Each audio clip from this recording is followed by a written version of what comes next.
want to think, better podcast, they're little TikToker, but like the kids watching you right now or listening to you on a Y or on a Tax FM, and they're just like, bro, I want to say look amukasi, but then Bokang wa pusha. Like meshe kitsenele na school wa pusha. So that will say to me at the very least that, bro, despite of everything, arakizame.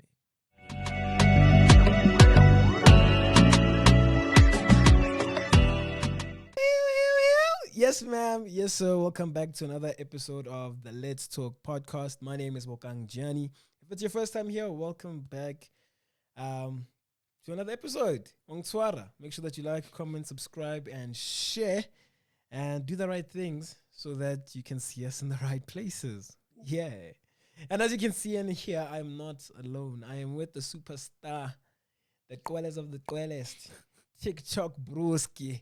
He goes by the name of MashNotPotatoes. Boo, boo, boo, boo. Hi, Mom. What you say, Poison? How you doing? Oh, man, blessed to be alive, man. Blessed to be alive. It's just been a crazy, month. I've literally just not been home in general. Like, I literally had a call from my dad. Like, what are we? I'm like, outside. You know what I'm saying? But I'm having a good time, man. Yeah. Work's amazing. Life's amazing. It is what it should be. So, bro, we're gonna get into all of that and some more. Sure. Shout out for joining us. Man, thank you, man. You and your busy schedule, you know. Busy, like making TikTok videos and trending and stuff. Sorry to disturb all of that. Just another day in Gotham. Oh wow. Say less, bro. So let's get into some icebreakers, bro. Sure. What's your favorite food, bro? Pasta Alfredo. For real? Yeah. With some white wine. That's a way, nah. Yeah, okay. That's the way. And then what's the color of your toothbrush? White and gold. White and gold. Yeah. How often do you change your toothbrush? You recently just changed it. Got like a new toothbrush. Got my mouthwash. Yeah. I figured if I'm gonna have my tongues all over the world, so just gotta keep it clean in it. That was wild. That was wild for real. All right. So then, why are you here, dog? What brings you to these ends? I literally was telling you this beforehand that I've kind of stayed clear away from podcasts in general, mainly because I just like being a very reserved individual. I feel as though everything that I have to say, I've already said it on my own platforms on TikTok. Like I told people to eat acha. Why do you need another hour to tell you that you should eat acha? Eat acha. Okay. It goes without saying, you know what I'm saying? Fair enough. I just figured, Bokang, you're just an amazing broadcaster. You are a superstar on the rise. And just being here right now, sharing time and space with you is the least I can do. So I'm as honored as you are. Boy, you're making me blush on the internet even. Yeah, as you should, man. Come on, show them cheeks, dog. Don't do that. It's no dope, bro. Yeah. Can't wait to jump into conversation with you in the time we have. This is the time of the show now where I become the most selfish, right? And I read a poem. So I'm a bit of a writer. Okay. Right? Call me Shakespeare. Just so I know my angel. Wankiti. So, yeah, man. I've been obviously dabbling in some poetry. Oh, yeah. So what I need you to do now is pick a number between 1 and 5. 1 and 5. I was born on the 5th of March, so I'll pick 5. 5. Pretty solid number. All right. Yeah. You got it. This one's deep. He's looking through it like, yes. Pick the pop one. Damn it, no. Okay. I don't remember this one, but it's a recent one. Yeah, sure. But let's read it. It's untitled. Actually, I've been writing a whole lot of untitled poems. I need to title my stuff. What's with poets and not titling their poems? Like, this is Untitled 13. This is Dark from a... Just give it a name. Call it Tapel or something. I don't know. But it adds to the mystique. Like, it's untitled. So it feels like, oh, no, he's still working on it. It gives that artistic go. Why is it mystique? Bruh, you're up and coming, dog. Why are you trying to be under... It's not even underground. It's 6 feet under, Joe. I don't know, dog. Fair enough. But... I don't know, bro. It is what it is. It's untitled. Pop off, bestie. So this is how it goes, no? Yeah. It says, it's not you, it's me. Yeah, it's a line I know very well. With all the romantic dramas and rom-coms, telenovelas and chick flicks, how could I not? I have used it once, okay, maybe twice, but I guess I paid the price for it. It's been used on me 4 times as much, but for some reason it hurt me more. The last time I heard it, it was the last night. I got your text at 10:52. What usually is a spark of excitement when I see text from you was oddly terrifying. Like a sucker punch in the gut, so I slept in fear I would not like what I would read. So I let my dreams lead. To you, I found it led. For a picture of a life together was what I saw. It's when I felt the cold sheets, the sudden urge to release liquid, that I realized I was fooled. Fooled by my brain, creating something that felt real. But maybe this was destiny giving me a chance to say goodbye to this ideal. And so with fear, I read your message, well curated, as though you gave it thought. There it was, the infamous line, it's not you, it's me. Not in those words exactly, but in the slight paragraph you sent, that's what you meant. For something that was not a relationship, I was heartbroken. Gutted. I don't blame you, I blame myself for thinking romance is on the cards for me when words like these are spat in my face time after time after time. And yet I will try again. Pursue love in its fullest, wear my heart on my sleeve, and love like it's my last. But now with anticipation to hear the infamous line, it's not you, it's me. God damn. Man, who's the headphone hand that did this to you? Hey, Like, poison. Hey, you know, woman poison. no, this can't. It can't be like who's this person, dog? Like whoever this person is, you are. Did you do it? Poison. It comes with the gig, and the thing is, it's not even just one woman, bro. But I think obviously this one was about one specific person, but yeah, it got into the theme of my life. Hence, I say in the poem that it's something I always hear. Yeah. It's not you, it's me. Oh, what a cliche. Do you reckon yourself as being one of those poets where, in order to write your best work, it has to come from a place of pain? Like, for instance, right? Yeah. I wrote this fire joke recently about a friend who scaped my hand. Yeah. You know what I mean? And it hurt me really bad. But he has autism, right? So I was just like, why not Ndebele before doing all of this, dog? That's actually dog. That's wild. Yeah. But like, that was a great joke. They laughed. Like, will I get cancelled from mental health gigs? Perhaps. You know what I'm saying? But like, yeah. I don't know, bro. Fuck him, though. Honestly, I don't know, bro. Like, I think the work is the work. Yeah. Now, I used to think that, but that wasn't a healthy thought process to be like, yo, I'm inspired by hurt or pain, because then you're looking to get hurt, right, or you're looking for the pain in your life so that the best work can come out. Yeah. And I used to remember when I started writing, especially in high school, a lot of my friends are like, dude, you're always writing about sad stuff. Like, you've never written a happy poem. And to the point, I was like, bro, actually, like, this is like my diary. Like, what do you mean? And you're my friend. What do you mean you're saying all of that? Like, it hurt. I wouldn't lie. Now go it's a triple extent. Oh, please don't take your love. You understand? Bokang, green name. Oh, deep in fan. So I think at the time, that made me realize that, first of all, your perception of life matters, right? Because that's gonna impact your art. Right. But secondly, why am I always writing about the deep, dark stuff and never really a happy poem? I've never written a happy... Well, now I have, but at the time, I'd never written a happy poem. And I remember I wrote a poem at the time. It said happy poem. One of the wackest poems I've written in my life. But that changed my perspective on how I look at art. And I write from a place of truth now, and not necessarily from pain or happiness. So it's not feeling based. It's just how I feel in the moment. If in that moment it is pain, I write about pain. If it is about love, I write about love. If it's about this, I write about that. So it's the truth of the moment. So I won't lie and say a lot of the times the good poetry comes from a place of pain. Because I think that's where we're most expressive. I feel like as people, we don't know how to express happiness to an extent where... I do fill up a section at drama. Get a this bottle.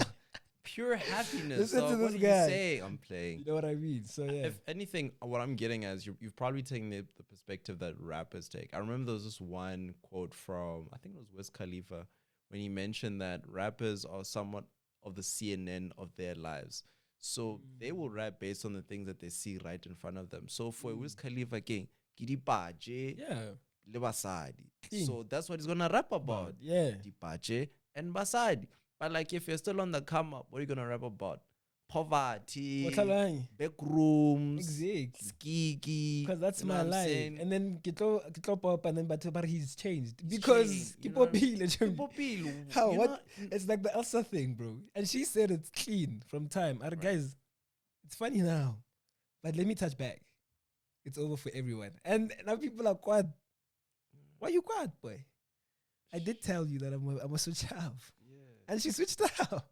I think maybe people have that perception of me nowadays. Like some of my closest friends are like, no, Mesh, we thought, we can't relate to you anymore. You're an ENC. I'm just like, Damn. my dog, I was bankrupted by Spotify last month, dog. Let's just start there.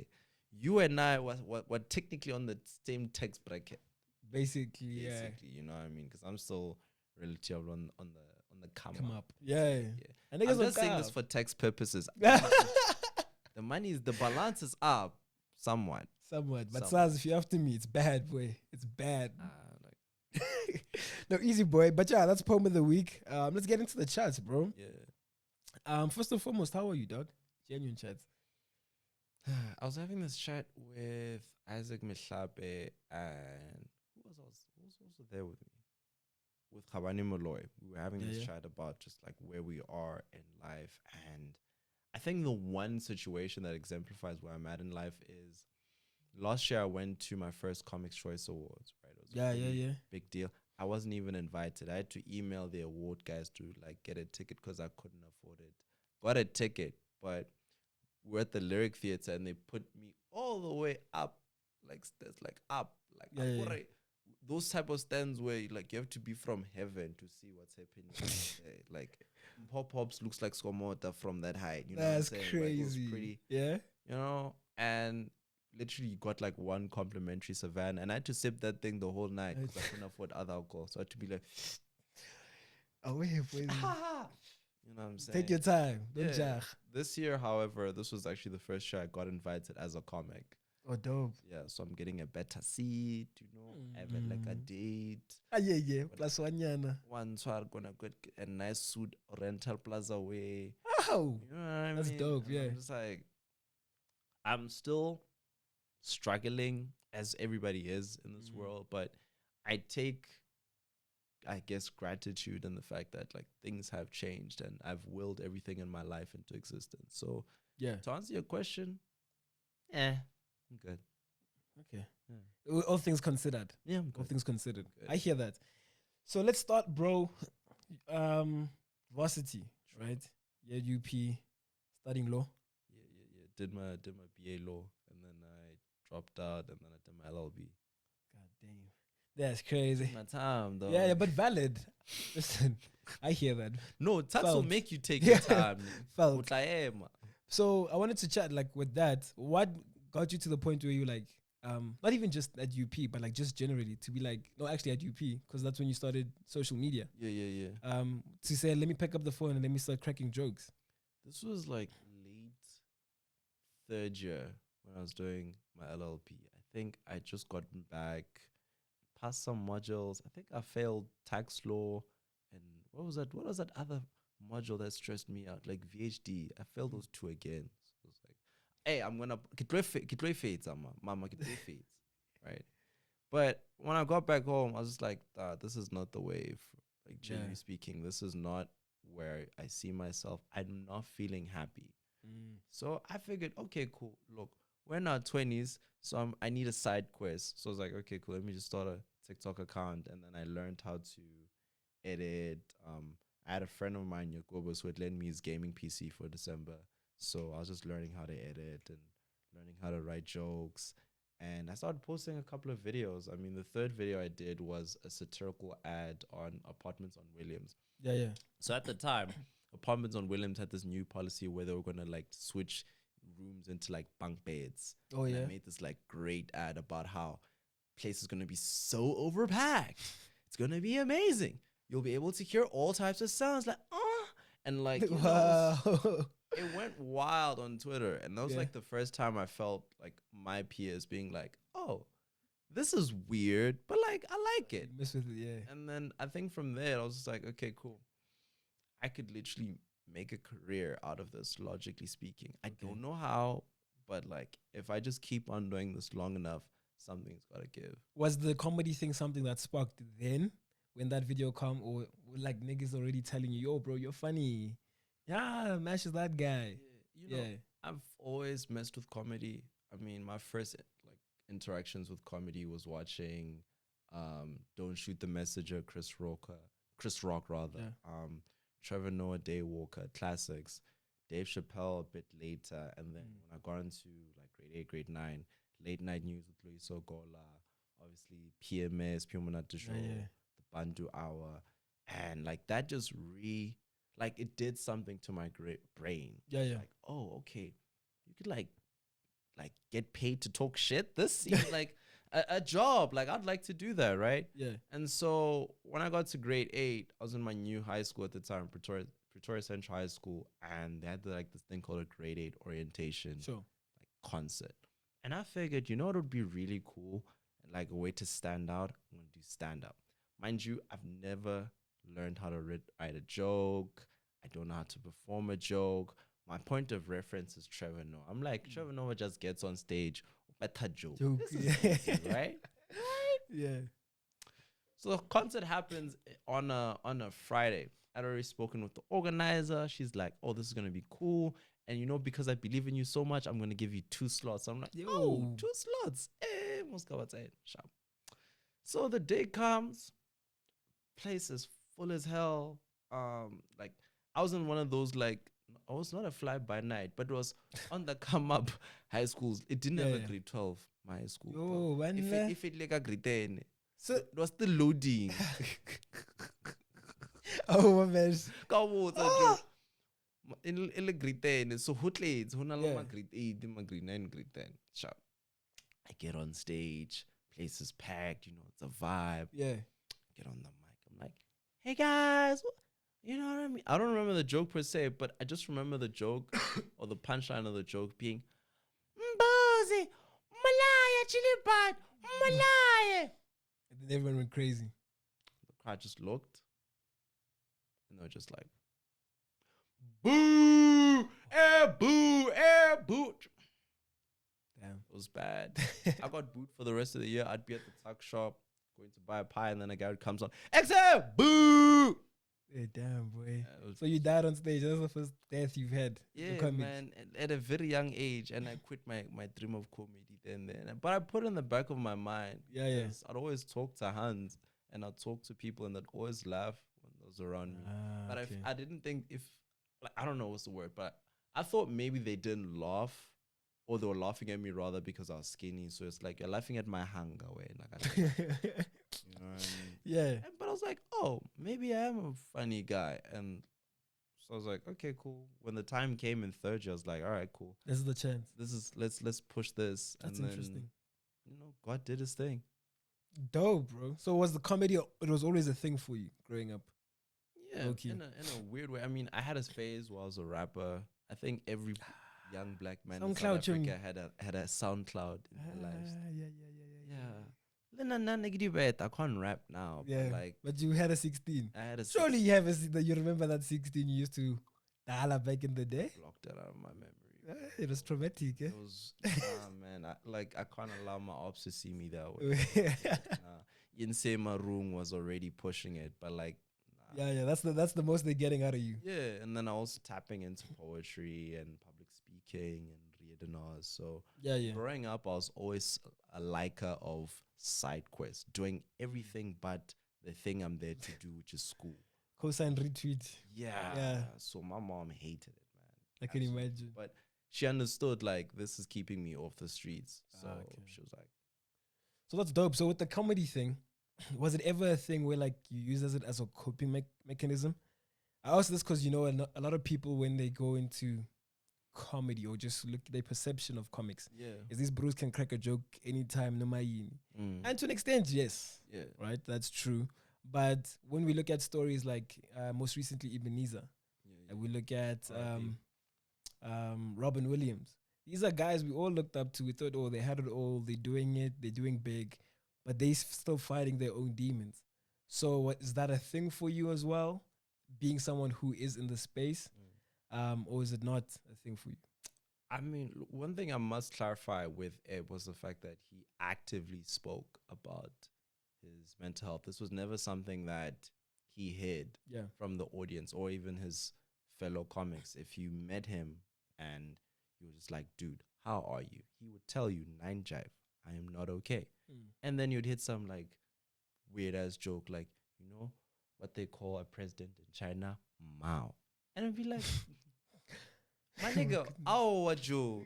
Be serious. But you'd laugh at it because, like, you know, that's Ebbs. He was just such a whimsical, free spirit. Yeah. So I guess for a lot of comics, there is a sense of, I guess, maybe trying to process the trauma they've experienced or the problems they've experienced. Yeah. But I think that's just us processing life. Like, I think of comedy or like comedians as anthropologists. We just study the world. We study people and we just report our findings. But we don't do it in an academic sense. We just do it in dingy bars in Melville. Sticky floors. Yeah. That's how we go about it. So we're more academics than we are entertainers. Agreed. Because I mean, there is a level of research and understanding that goes into it. But I think that's just I don't know, is it a concern? But concern as when we look at comics. I feel like it's the entertainment in general, but now specifically like narrowing it down to comics, that y'all go through a lot, but it's okay. I guess maybe someone like Eb is the outlier in the sense that he communicated it, but generally it's not. Yeah, generally it's not. Traumas and problems that predated all of us. Even before I came onto the scene, man had problems. So you can't just, for a person like that, you can't just be like, it's gonna be okay. It has been okay for 20 years. What do you say to a guy like that? You know what I mean? So what do you think? There's a general personal issue when it comes to comics in that? Because I mean, you see it a lot with the comics, or like what do you think about that plight that's in the industry? Man, it's a bit of a weird, because on one hand, look, comics to a certain extent, especially if you're maybe on Ebbs's level or a bit up, you are making a sizable income. So you're able to afford, professional help, you're able to get help. But at the same time, it's a case of, we work at night, there's constantly alcohol around. They're very cheap and easy ways to quote unquote deal with the pain. You can drink it away, sex away with. I'm not at the sex level yet. Like, I still have to qualify for that. You're building. Still building. But still, like a lot of comics, when you speak with them, that's how they go about their problems and stuff. You know what I mean? And unfortunately, brews will bleed their heart out on stage, and people think it's just punchlines. You know what I mean? So. But that's also a thing. Like, how do we navigate that? Like, how do we separate the person from the comic? Because now you like an Eb, for example, you said, he would like crack those jokes. And then you're like, no, it's just Eb. But it's like, no, like being for real, bro. Like that's me. So like as an audience member, how do I go about that? Look, I think the onus of the responsibility lies more on the performer to take care of themselves. You know what I mean? And that's a tough chat for us to have. You know what I mean? Because I will say that there were comics who reached out to Eb and they're like, dude, how can we get you help? How can we get you these resources? So it's not like Bruce just like sat and watched. I think anyone who's been around him, and I had the grace to be able to have these few moments with him, we're able to recognize that, like, man, this guy's got problems. But if the person doesn't want help, or at the very least, they're not taking those steps to wanting to get help, it's a bit difficult. Tricky. So from an audience standpoint, I guess a sense of empathy that, listen, we are also people. Because some of the things that people say about entertainers, like people you don't know, it hurts these people. We're quite gentle souls. Yeah. You know what I mean? Like imagine give a joke and then someone says, "Unalong kwe hole." I didn't ask for this. My goodness. I didn't ask to have like this massive breather on my face. Yeah. It's my dad. Blame Captain him. Jeans, boys. There's a lot to blame him, but like blame him for that one. You know what I mean? Fair enough. I hear that. So for you, is there a level of like is that a thing for you where like maybe it's the cracking the jokes is a wall kind of thing to deal with pain or deal with stuff? Kind of like the question you asked me in the beginning, like does my best work come from that? Like, do you draw from that as well? Because also your comedy does lean on the darker side of stuff, right? Yeah. So I'm assuming that maybe that might play a personal role to you. And yeah, so does it? I've been conflicted about that because December was like the biggest moment that I've ever had as a creator. I had a lot of viral moments. Like I think that was the first time I can properly say that the brand that I built for myself was thrust into at the very least national consciousness. Yeah. You know, like ke daman ola. You're on that daman ola level. How famous marke ke ola go TikTok. Sure. But that was also the darkest time, right? Because I'm just coming off of a hectic schedule with the show. I'm going through friendship breakups. I'm crying every other day. But when I get up, I'm just like, I want to make a fire skit about gangbangs. And then I'd do that. And then it would hit numbers, but I'd be like crying my eyes out to sleep. So it's just like, it's a weird one. I mean, now things have gotten better. My ops are suffering. It's different, yeah. Like, but even still, it's just a case of like, even when I'm at my most calm, I still find myself thinking, okay, if I'm just having an okay day, will audiences still want to see that? Because that's real and authentic to me. Like, ke sharp no, get mara, for real. Yeah, like, yeah. Food, like, gotta go get that. But like, we'll answer that one. But like, would audiences still gravitate to that? Sure. Do I have to bleed in order for you to fucks with me? I don't know. Interesting. So how do you deal with that though? Luckily for me, one thing I've done for myself is I have an incredible group of friends and family that I can call, vent to. I mean, for instance, Nondo Kankali is one of my closest friends and talented vocalist. Lumeria's out soon. And okay, plug. Yeah, you know what I'm saying? Gotta help the homies out, man. And she's one of the people who will not even hesitate to call me out whenever I feel like sure. You know what I mean? So because of all of these people, I'm still able to just be grounded and rooted and remind myself that there's life after this. Like nothing's gonna happen to me. These 100 or so thousand people will not just leave. They're still gonna stick around because they still think at the very least, And I think maybe it goes to another sort of discussion. This is a topic I'll put in, right? Yeah. There are a lot of people in social media who have this innate fear of quote unquote falling off, right? Yeah. Like your views declining or you're not as relevant as you used to. I think falling off at the very least is just where I wouldn't say you're forgotten, but like you're culturally insignificant. Like you're not bringing any sort of value. If you came into this game, and then one day la hafola because like because Brenda yeah. But if you're the type of person where you're constantly always just yourself, you're being real, we're at the very least having fun, people connect with you on a much deeper level. And they can't. So I'm not afraid of falling off. I'm just more afraid of being forgotten. That's deep. But valid. I think a lot of us have that fear. But that's a story for another day. The question I have now is, you dropped out of low. But you said you were going to finish. Are you going to finish?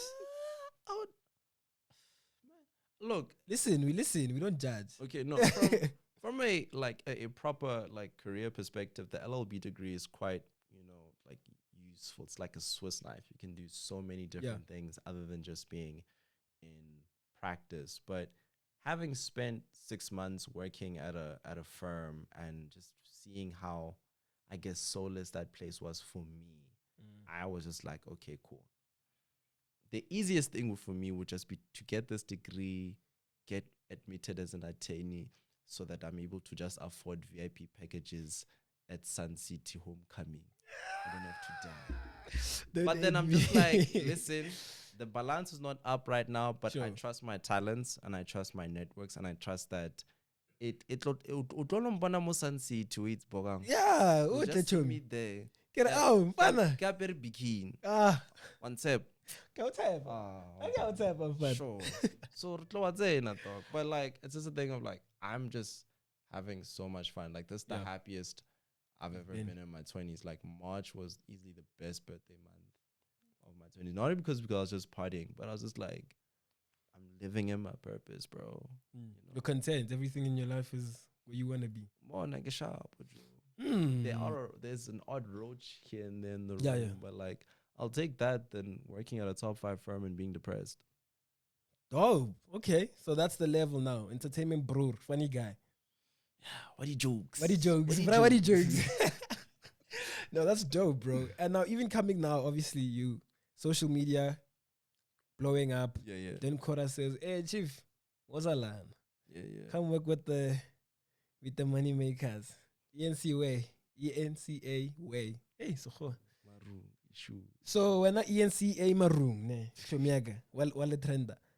How has that been working the Dan Kora show and having that experience? Because you did mention, you know, you're watching stuff like Loyiso Gola, PMS. Sure, you were even watching stuff like The Daily Show in America.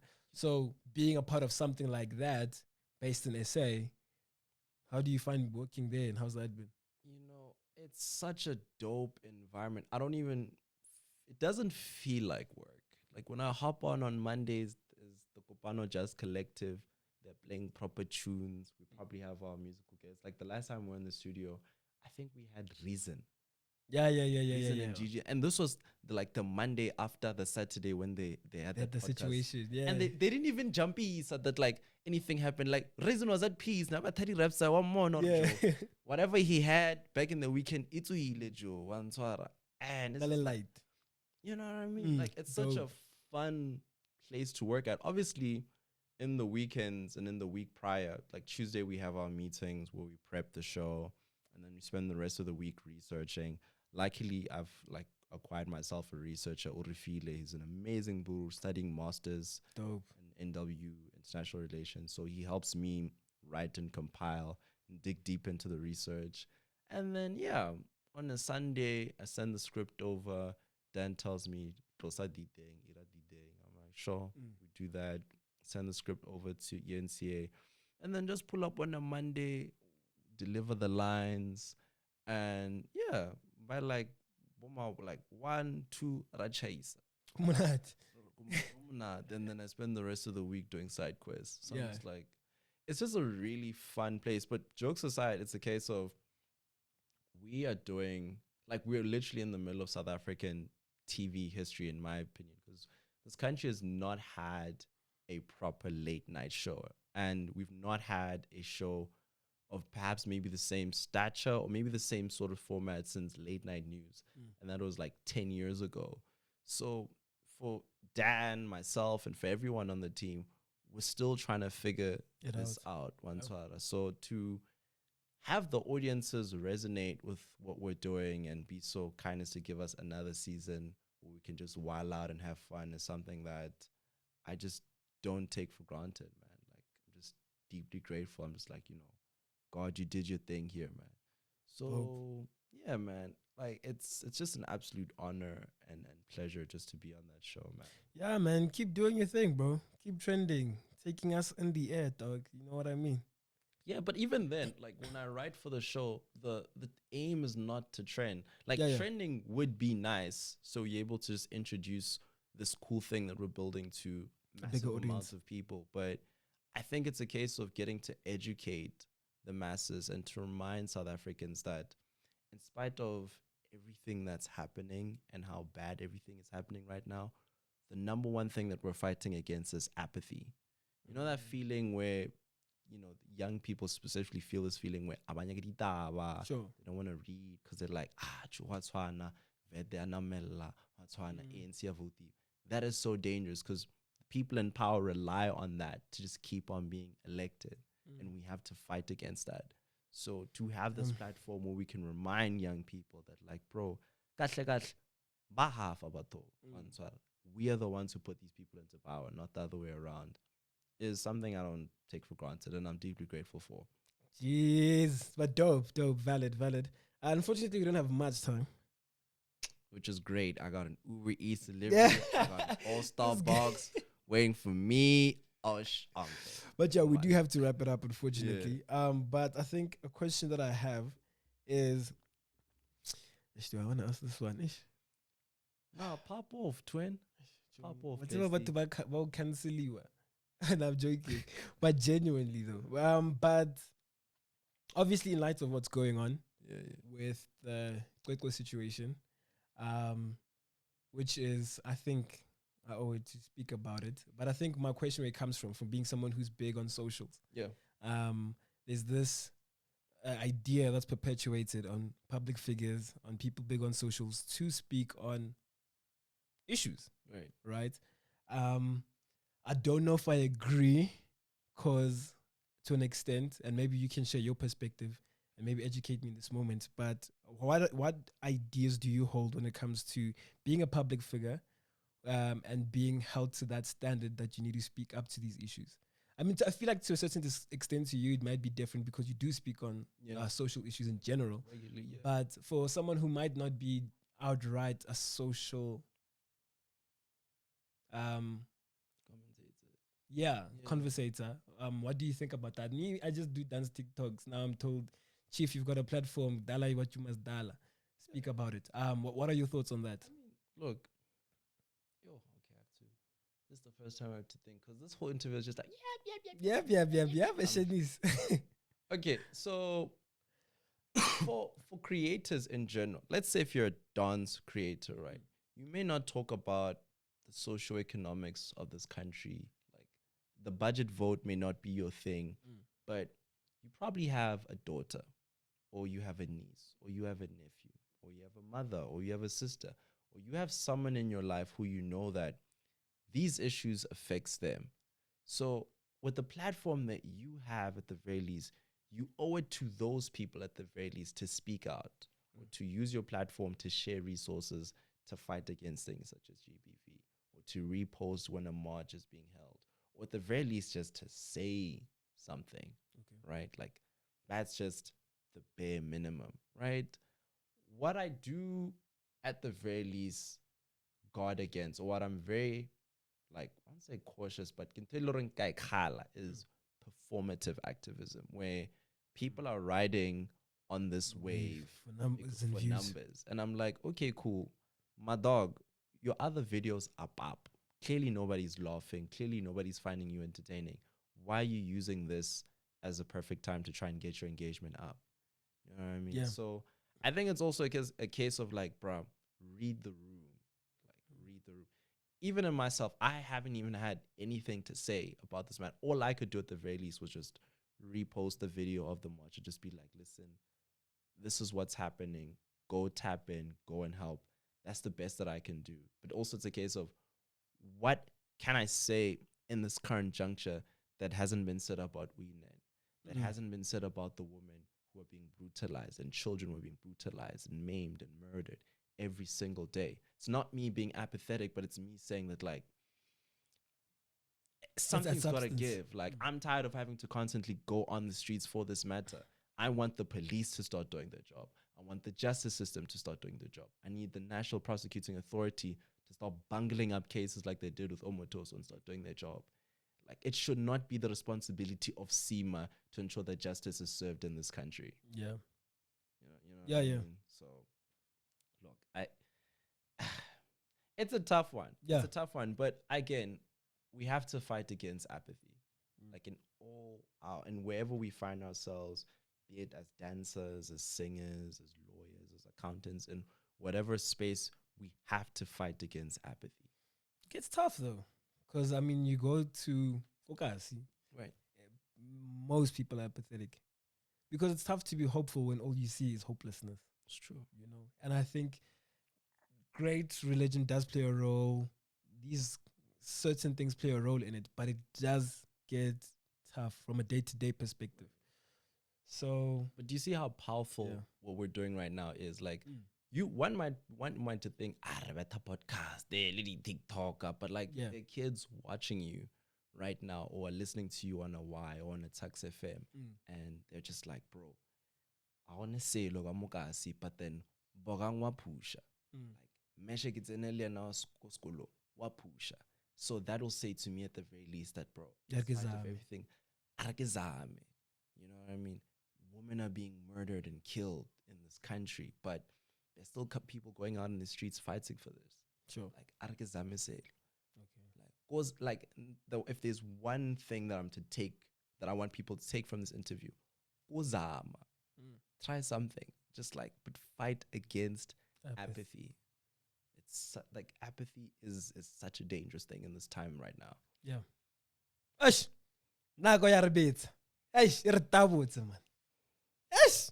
But it's all right, it's okay. Before I let you go, bro, last segment of the show. Sure. So I have the book for those people who don't know. I'm a biter, bro. Like I'm a creative biter. Like I steal from other creatives that I love. You're gonna say you're an eater. I'm just like, well, rubber. Hey, hold on there, buddy. This guy. So I bid from one of my favorite podcasts, Diary CEO Stephen Bartlett. He does this thing where he gives the guests a chance to answer a question from the previous guest that they've had, and then you write a question once you've answered for the next guest, not knowing who they are. So now it's your chance to answer the previous guest question, and here it is, buddy.